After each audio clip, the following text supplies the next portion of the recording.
भारतात सोन्या इतकंच चंदन बहुमूल्य आहे. भारतात चंदनाच्या झाडामध्ये सुगंध आणि तेलाचं प्रमाण मोठ्या प्रमाणात आढळतं आणि त्यामुळेच भारतीय चंदनाला मोठी मागणी आहे. आणि यासाठीच चंदन लागवडीकडे शेतकरी आकर्षित होतात. परंतु शास्त्रशुद्ध पद्धतीने चंदनाची लागवड कशी करावी याची माहिती नसल्यानं मोठ्या प्रमाणात फसगत होण्याची शक्यता आहे.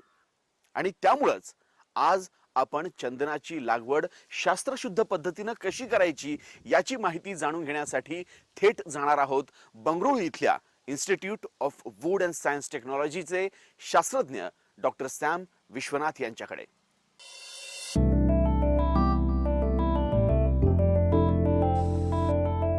चंदनाचं शास्त्रीय नाव सॅन्टलम आहे. जगभरात सॅन्टलमच्या 17 जाती आढळतात. भारतात सॅन्टलम अल्बम ही जात आढळते. चंदनापासून 5 ते 7% तेल मिळतं. औषध आणि सौंदर्य प्रसाधनात चंदनाच्या तेलाचा मोठ्या प्रमाणात वापर होतो. सैंटलम एल्बम ईस्ट इंडियन सैंडलवुड, जिसमें 5 से 7% ऑयल कंटेंट है. वो ऑयल सबसे ज़्यादा रूट्स में है, जड़ में, और वो जो स्टेम का बेसल पोर्शन बोलते हैं वो इसमें है.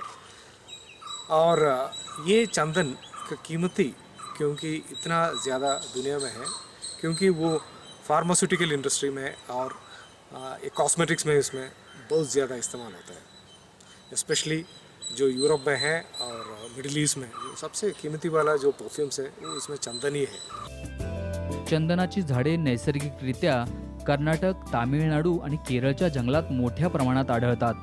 जवळपास या तिन्ही राज्यातील 10,000 स्क्वेअर किलोमीटर क्षेत्रात चंदनाची झाडे होती. मात्र चंदनाच्या तस्करीमुळं जंगलातील चंदनाचं 95% क्षेत्र कमी झालंय. चंदनाचं आर्थिक महत्त्व लक्षात घेऊन 2002 पासून चंदनाची शेती करण्यास केंद्र सरकारनं परवानगी दिली आहे. त्यामुळे आता गुजरात, राजस्थान, मध्य प्रदेश, आंध्र प्रदेश आणि पंजाबमधील शेतकरी चंदनाची लागवड करू लागलेत. 2002 और 3 के बाद इंडिया में पूरा कल्टीवेशन किसान लोग खेती करना शुरू हो गया. और अभी सबसे ज़्यादा खेती हो रहे गुजरात में है, राजस्थान में है, मध्य प्रदेश में है, आंध्र प्रदेश में है काफ़ी, और अभी पंजाब में शुरू हो गया. तो जो नेचुरल डिस्ट्रीब्यूशन हम बोलते हैं कर्नाटक, तमिलनाडु, वहाँ से बाहर हो गया. अभी खेती करना लग गया. और जब किसान खेती करते हैं तो इसके साथ फल हॉर्टिकल्चर क्रॉप्स के साथ करने लग गया.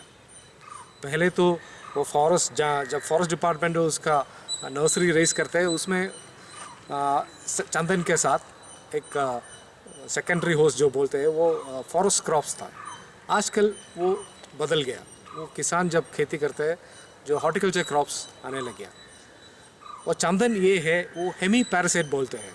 तो अपने आप नाइट्रोजन और उसका पोटाश नहीं कर सकते. वो दूसरा जो आजू बाजू में जो है पेड़ के जड़ में अटैच करते हैं और उसी से अपना न्यूट्रिएंट्स लेते हैं. इसलिए वो हेमी पैरासाइट बोलते हैं.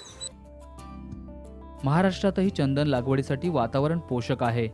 विशेषतः कमी पाऊस पडणाऱ्या मराठवाडा, विदर्भ, उत्तर महाराष्ट्रात चंदन शेती फायदेशीर होऊ शकते.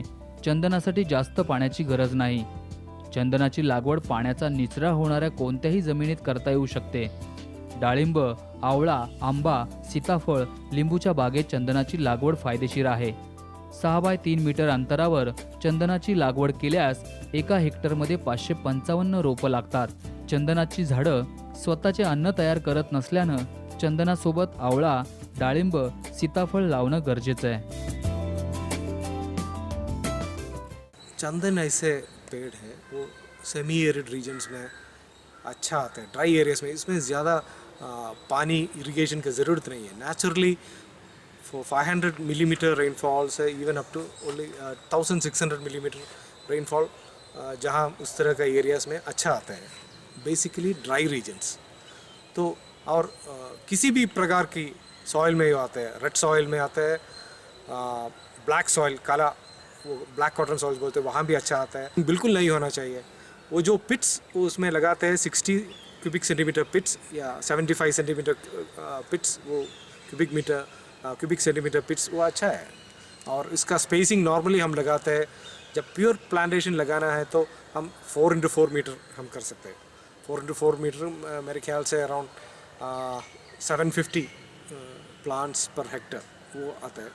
और अदरवाइज़ हम तो हॉर्टिकल्चर स्पीशीज़ के साथ लगाना चाहते हैं तो हम तो 6x3 मीटर स्पेसिंग पे रिकमेंड करते हैं। मतलब बिटवीन द रोज 6 मीटर्स और within the row 3 meters. और उसका ठीक सेंटर पे हॉर्टिकल्चर स्पीशीज़ जैसे पोमीग्रेनेट या आमला सबसे बढ़िया होस्ट है, आमला।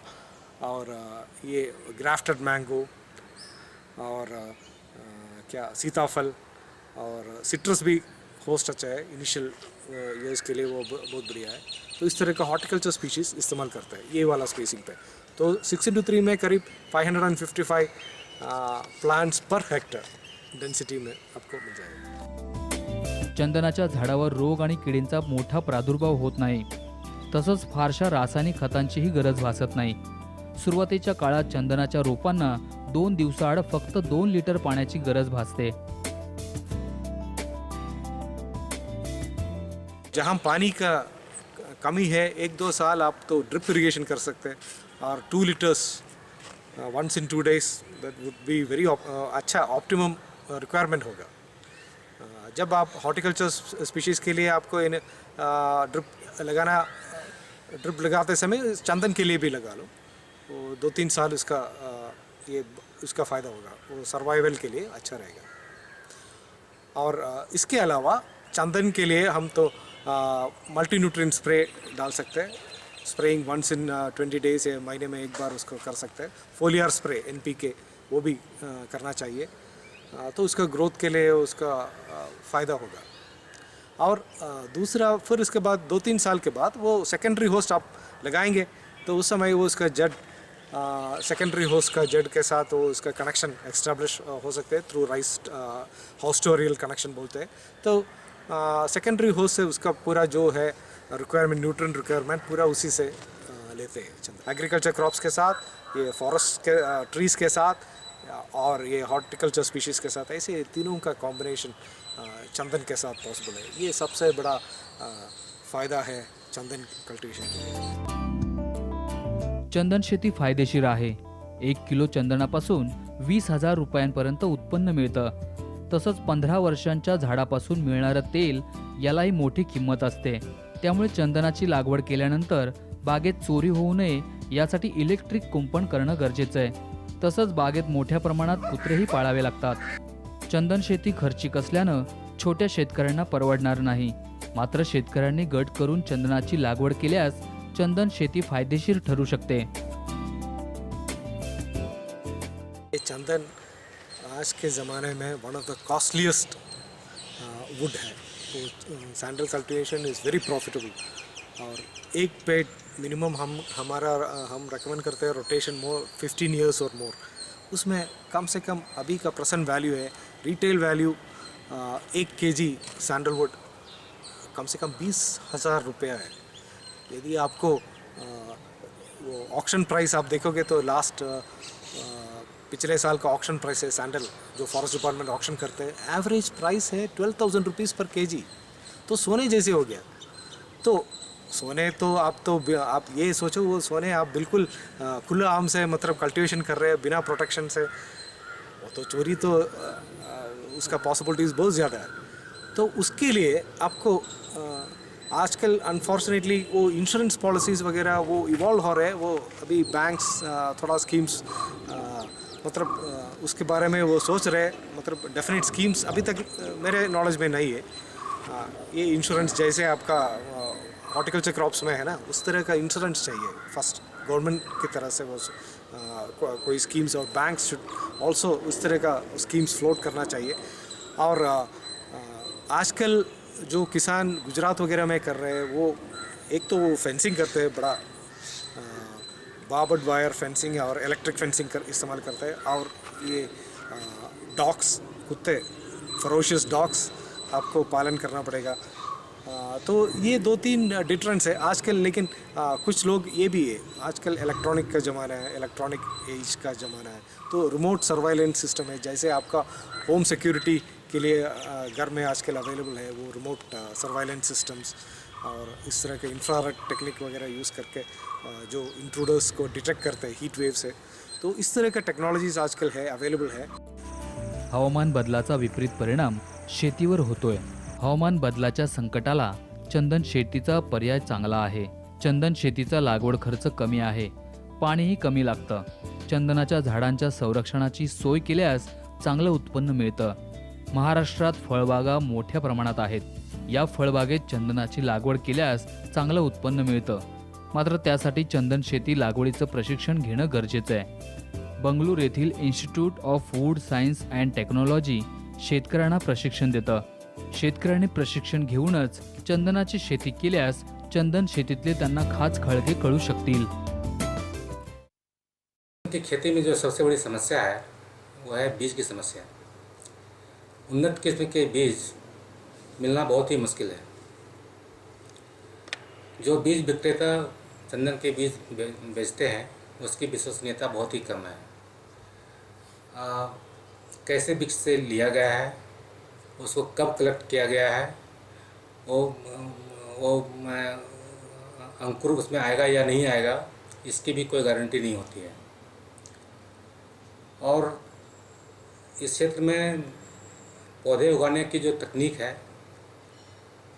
उसके बारे में जानकारी उसका भी अभाव है.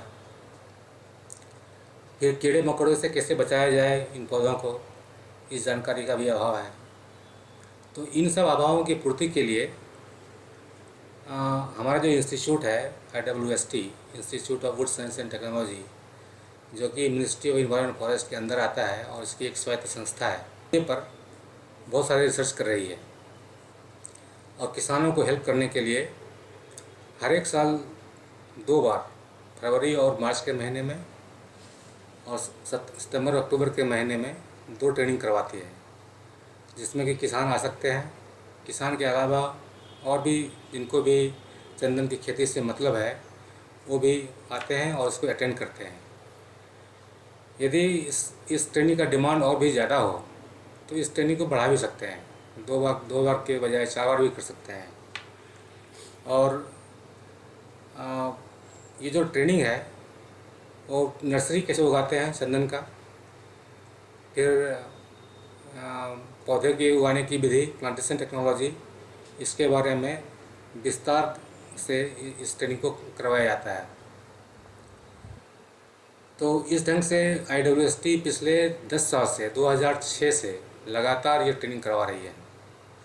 और महाराष्ट्र के किसान भी यदि चाहें तो इस ट्रेनिंग का लाभ उठा सकते हैं. फार्मर्स का जो ग्रुप है, मैं तो यही संदेश दूंगा कि IWST जो कि बेंगलोर में है वो आप लोगों को कोई भी तकनीकी जानकारी देने को तैयार है. यदि चंदन के खेती के बारे में आप सीरियस हैं तो आप यहाँ पर आएँ और हम लोगों के वैज्ञानिकों से जो उसका जो नो-हाउ है वो सीख करके अच्छी चंदन की खेती करें. आंतरराष्ट्रीय बाजारात चंदनाला मोठी मागणी आहे. चंदनाच्या किमतीत दरवर्षी 10 ते 12% वाढ होते. उद्योगांप्रमाणेच भारतातील मोठ्या मंदिरांना चंदन मोठ्या प्रमाणात लागतं, त्यामुळे दरही चांगला मिळतो. सध्या भारतात ऑस्ट्रेलियातून मोठ्या प्रमाणात चंदनाची आवक होते, त्यामुळे शास्त्रशुद्ध पद्धतीनं चंदन लागवड करणं गरजेचं आहे. बंगळुरूहून दीपक क्षीरसागरसह सुनील जोशी, साम टीव्ही, मुंबई.